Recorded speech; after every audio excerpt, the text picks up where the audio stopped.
গুজরাট উত্তরপ্রদেশ থেকে ভেজাল ওষুধ পশ্চিমবঙ্গে ঢুকে পড়েছে।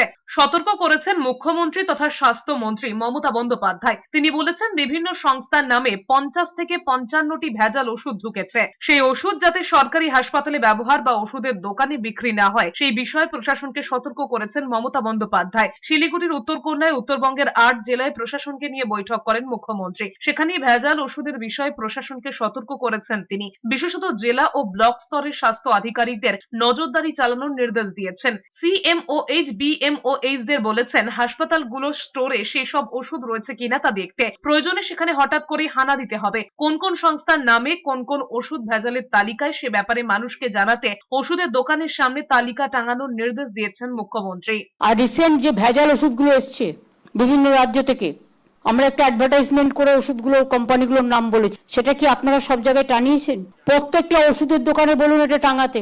ওষুধের দোকানেই তো লোকে যায় ওষুধ কিনতে। সরকারি হাসপাতালের ডাক্তাররা যেন এই ওষুধগুলো ইউজ না করেন, এটা যেমন একটা দিক।